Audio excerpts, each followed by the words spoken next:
तर भंडाऱ्याच्या गणेशपेठ स्थानकातूनही या एसटी आंदोलनाचा एसटीच्या संपाचा नेमका कसा परिणाम होतोय याचा आढावा आमच्या प्रतिनिधींनी घेतला। आपण पाहूया। आई बाबा होण्याचे स्वप्न अजून पूर्ण झाले नाहीत का? आई बाबा होण्याचे तुमचे स्वप्न पूर्ण करा अपोलो फर्टिलिटीद्वारे। मोफत सल्ल्यांसाठी कॉल करा 9953 959370।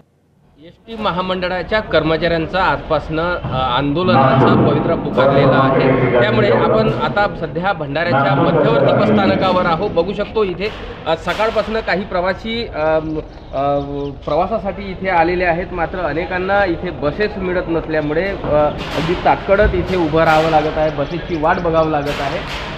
रेहमी ज्या बसस्थानकावर ज्यावेळेस प्रवाशांची फार इथे सकाळपासून वर्दळ दिसते, भंडाऱ्याचा बसस्थानक हा मध्यवर्ती बसस्थानक आहे। या बसस्थानकावर सकाळपासून इथे रीग बघायला मिळत होती। आज पोळ्याचा पाडवा आहे, त्यामुळे नागरिकांची संख्या कमी जरी असली तरी या संपामुळे काही ज्या संपकऱ्यांनी जे संप पुकारलेले आहेत त्याच्यामुळे आता बसेसची गर्दी पण इथे अगदी बोटावर मोजण्या इतकीच बसेस इथे बघायला मिळत आहे। एकंदरीतच आज जरी हा फटका जाणवणार नाही, परंतु उद्यापासून ज्या पद्धतीनं रेग्युलर शाळा महाविद्यालय आणि ऑफिसेस सुरू होईल त्यावेळेस या बसचा फटका नक्कीच नागरिकांना बसण्याची शक्यता नाकारता येत नाही। त्या संपामध्ये साधारणतः भंडारा विभागातील 2000 पेक्षा अधिक कर्मचारी, ज्यामध्ये चालक वाहक तांत्रिक कर्मचारी आणि ऑफिशियल कर्मचाऱ्यांचा समावेश आहे।